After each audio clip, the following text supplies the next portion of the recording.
बेनज़ीर भुट्टो शहीद जमहूरियत की अलमबरदार और मुफाहमत की मजबूत हामी थी। वज़ीर-ए-आज़म शहबाज शरीफ ने कहा कि बेनज़ीर भुट्टो शहीद जमहूरियत की अलमबरदार और मुफाहमत की मजबूत हामी थी। बेनज़ीर भुट्टो शहीद की बरसी के मौका पर अपने पैगाम में वज़ीर-ए-आज़म शहबाज शरीफ का कहना था कि आज हम शहीद मोहतरमा बेनज़ीर भुट्टो की 70वीं बरसी मना रहे हैं। बीबी शहीद जमहूरियत की अलमबरदार और सियासी अमल में मुकालमे और मुफाहमत की मजबूत हामी थी।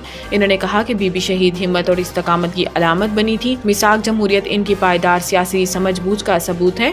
इनके खानदान खास तौर पर सदर आसिफ अली जरदारी, चेयरमैन बिलावल भुट्टो जरदारी और इनके पैरोकारों को दिल की गहराइयों से खिराज तहसीन पेश करता हूँ। शहबाज शरीफ का मजीद कहना था कि मोहतरमा बीबी शहीद का खानदान इनके विजन को आगे बढ़ा रहा है।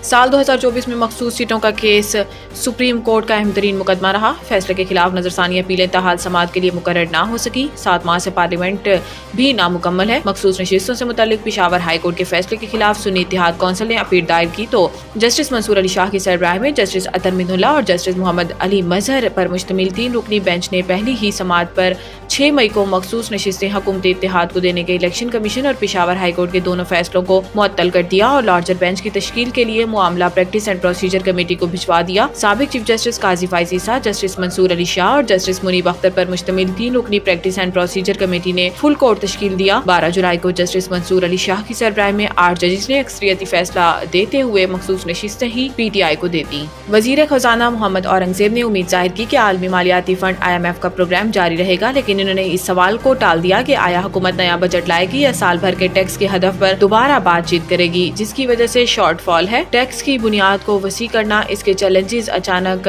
बढ़ गए क्योंकि फेडरल बोर्ड ऑफ रेवेन्यू ने जुमेरात तक 1.37 ट्रिलियन रुपए की माहाना टैक्स हदफ में से 50% मुश्किल से हासिल किया। महीने के इख्तिताम में 5 दिन बाकी हैं और FBR को IMF की शर्त पूरी करने के लिए मजीद 1 खरब रुपए दरकार है। हुकूमत ने 15% इजाफी एडवांस टू डिपॉजिट टैक्स के मामले पर कमर्शियल बैंकों के साथ समझौता करने का इशारा दिया है। इसने तस्लीम किया कि नॉन फाइलर्स को अब भी कानूनी तौर पर जायदाद, कारों और शेयर्स की खरीदारी को छोड़कर लेन देन करने की इजाजत होगी। लाहौर हाई कोर्ट ने नए स्कूलों की रजिस्ट्रेशन बसों की पॉलिसी के साथ मशरूत कर दी। लाहौर हाई कोर्ट में स्मोक के तदारुक के लिए दायर दरखास्तों पर समाअत जस्टिस शाहिद करीम ने की, जिस दौरान मुतल्लका हुकाम अदालत में पेश हुए। समाअत के दौरान अदालत ने सवाल किया कि बच्चों के स्कूल बसों के लिए इकदाम क्यों नहीं किए गए। 50% बच्चों के लिए बसें शुरू करने के अदालती हुक्म पर अमल क्यों नहीं हुआ। सेक्रेटरी स्कूल्स ने अदालती अहकामात की खिलाफ वर्जी की। जस्टिस शाहिद करीम ने रिमार्क्स दिए कि 30 दिसंबर तक इस हवाले से पॉलिसी रिपोर्ट जमा करवाएं। स्कूलों की रजिस्ट्रेशन में स्कूल बसों को लाजमी करार दें। नए स्कूलों की रजिस्ट्रेशन बंद करें। हर स्कूल को ये पॉलिसी अपनाना होगी।